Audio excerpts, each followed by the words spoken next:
He just dropped a bombshell on the Canucks future as Jim Rutherford speaks out with the truth on the ongoing Rick Tocchet contract negotiations, as well as a timeline of when we should see a decision made. We're going to be breaking down all that in this episode of Canucks Digest. But first, if you guys aren't subscribed yet and you want to help us reach our goal of 7,000 subscribers, we're just 45 subscribers away. Make sure to click that button and hit the bell icon so you don't miss the new updates when they drop. And with that, let's hop straight into it, which is Rutherford drops a bombshell. So in the media availability at the year-end media availability today with Jim Rutherford and Patrik Allvin, Jim Rutherford was asked on the Tocchet option. He said it's been a really good dialogue as far as the contract extension. We will not exercise the team option for him to stay. We don't feel it's right to have somebody here whose mind might be somewhere else. And I'd say that about anybody, not just talk. And this is something that we have been talking about for the past few days or maybe a few weeks or so, where even if the Canucks don't get an extension made, they still have the option to put that option on there and exercise their right to it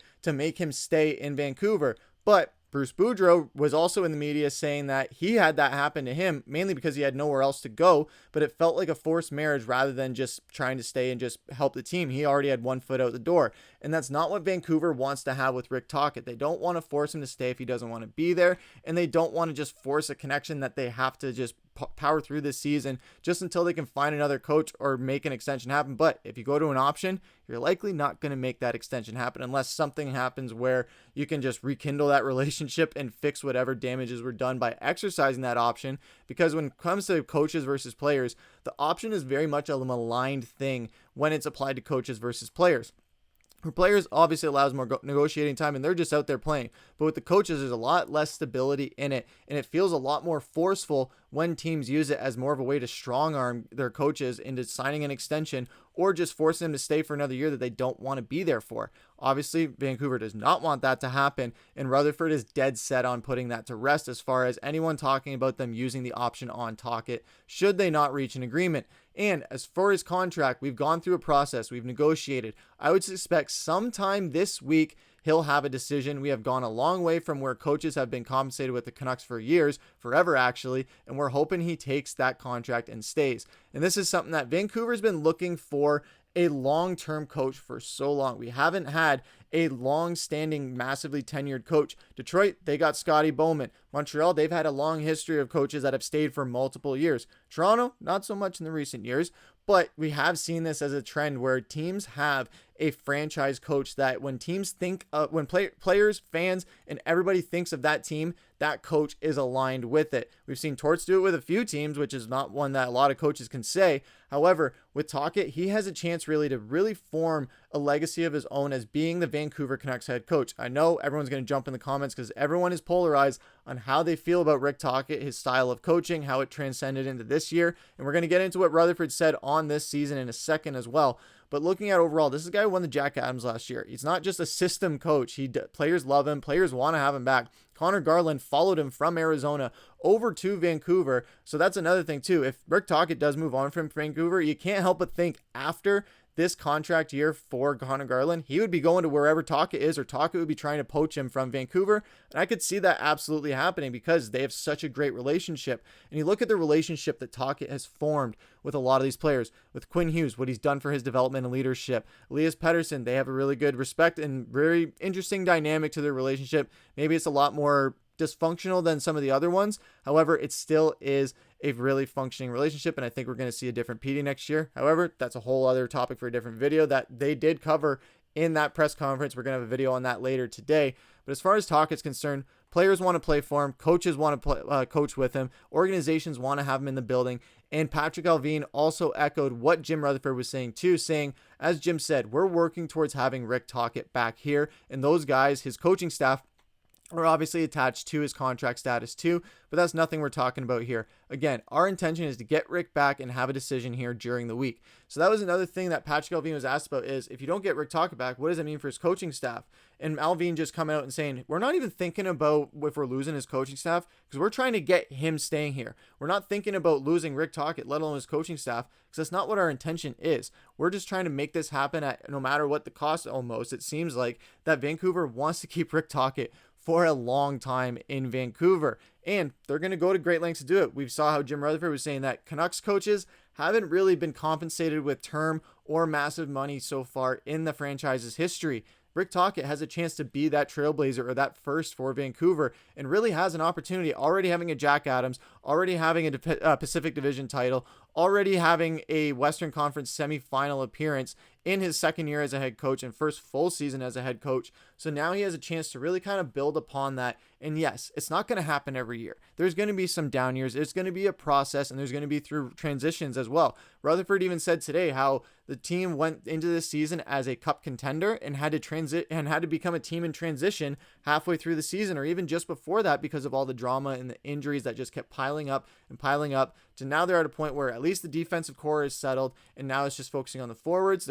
They were asked about free agency. We're going to have videos on all that as well. It was a huge day for the Vancouver media, and it didn't stop there as well as Rick Tocchet's extension is concerned. And Jim Rutherford was talking about Rick Tocchet compared to last season and this season, saying, "We believe, and I believe, that Tocchet and his coaching staff did as good a job coaching this time as they did the year before when he was coach of the year. Now, he was dealt a totally different hand this year, and when the team won the division, it was a lot of good work by him, a lot of good work by the players, but everything went right." And then this year, we talked enough about the incident that happened and affected the chemistry of the room, affected the play of the team in the first half, and forced a trade. But with all that going on, how he handled the situation, how he handled the team was really good. So I give him and his staff kudos for the job they did this year.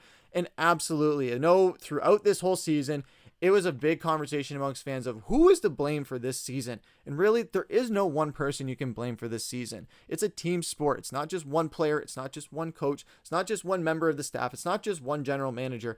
It is a whole entire bevy of things, because you're one team trying to work towards one common goal, a Stanley Cup, and obviously just a long-standing franchise. Dynasties, that's something that doesn't really happen as much in hockey, especially in this decade, in this era of hockey. We don't really see that. But chasing a cup, that's a thing that every player wants. That's a thing that every team wants. It's the thing that every coach wants, every GM wants, every owner. And Vancouver is committed to trying to make that happen. You're not just going to let a coach of the year winner walk out the door like that, especially when he brought you your first coach of the year in franchise history. So why would you just let a guy walk like that after one down year? Yeah, there was a lot of drama that came with this year. And yeah, his dump and chase style of play didn't always work in close games, but in games where we had it out of reach, sometimes it was good.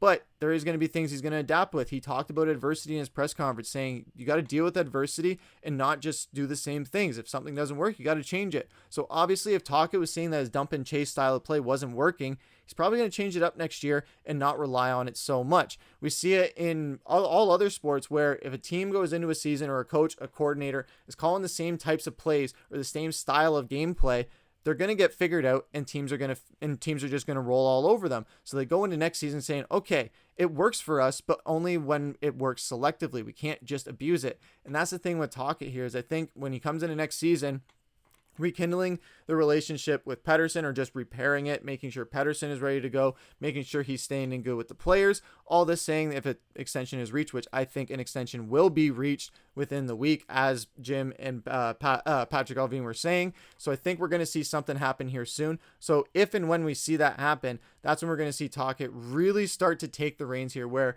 when he was brought in, he didn't know what he was going to be, how long he was going to be there for. Obviously, he had a short-term contract, so Vancouver was basically saying, all right, prove it. So show us what you can do. He shined in that first year, earned his worth there. And yeah, this season was a little rough, but like Jim said, everything that went wrong with this season, Tocchet did handle gracefully. He handled it as perfectly as he could have, and he didn't torch any relationships in the process. He didn't torch the media. There was no crazy dysfunction or drama outside of what was contained within the locker room, and that was the big thing. It didn't bleed outside of the organization. It became a big media circus and spectacle. However, it wasn't like one of these things that we've seen in the past where it's just completely torn franchises and teams apart. Vancouver saw the problem, they jumped on the problem, and they got rid of it. Problems are like a cancer. You got to jump on them fast, or else they grow and they become so big that you can't get rid of them.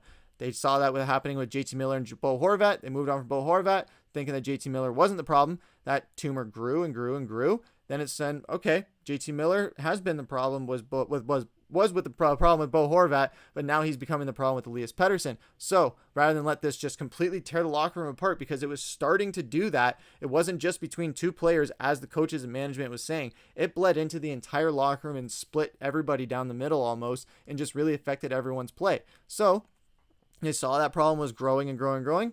All right, cut it off and get rid of it. That's what they did. And we saw Petey start to play better, and then he got injured. Then we saw some other guys really start to pick it up, and this Canucks team really start to get some more wins. Then the injuries piled up, and that was when the series of unfortunate events for this season just kept continuing. But again, I don't think this season's failure was a byproduct of bad coaching. I think all things considered, Rick Tocchet managed to steer this ship as best as he could. We lost some we had some casualties. The boat got banged up a little bit. Boat sank a little bit. Got some water in the barges a little bit.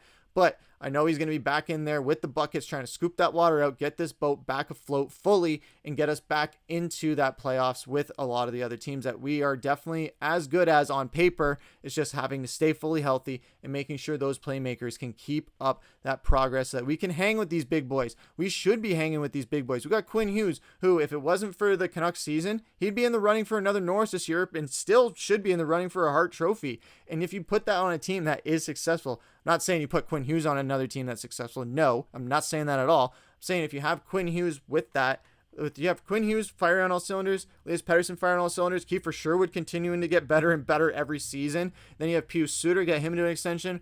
Brock Boeser, I'm not going to touch that. I know it's a very touchy subject, especially for me. He's my favorite Canuck, and I don't want to lose him. But you have other guys there as well.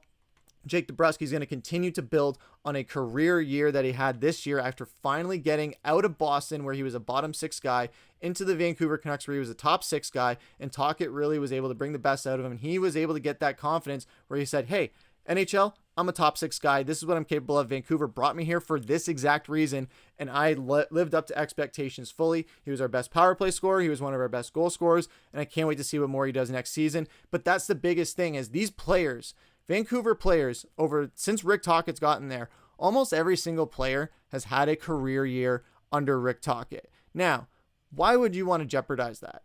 That's my biggest question to everyone in the comments saying, hey, move on from Tocchet. He's not it. It's not the fit. His style doesn't work. When you look at these players, how highly they speak of him, how he has brought out the best in these players for every year that he has been there, for the two and a half seasons now that he's been there. He has brought out the best in Connor Garland. He's brought out the best in Quinn Hughes. He's brought out the best in Kiefer Sherwood, and so many other guys that I can't just keep going on for the entire roster, because, to be honest, almost everybody's had career years since Rick Tocchet's been there. So moving on from that and starting over with a new culture, a new coach, new chemistry, and all that just seems like a waste of time for what Patrik Allvin and Jim Rutherford are trying to build. And they know that. That's why they're so dead set on getting this Tocchet extension done. So with that, what do you guys think about all this happening today? I know there was a lot of things covered in this press conference. Like I said, a lot of things to go over. We're going to be covering a lot of that throughout the course of this day and tomorrow, because with all the news coming out, there's just so much to cover and so much Canucks to get to. So this was just a very small portion of a very big media day for the Vancouver Canucks. So stay tuned for the future episodes. But this episode, let us know what you guys think on the Rick Tocchet extension. Do you think it's going to get done? Do you think he's going to walk? Or do you think that Rick Tocchet is going to get a major long-term deal if he gets one? What do you think that term will be? And what do you think that pay will be? Let us know what you guys have to say down in the comments below. But that's going to do it for this episode of Canucks Digest. I've been your host,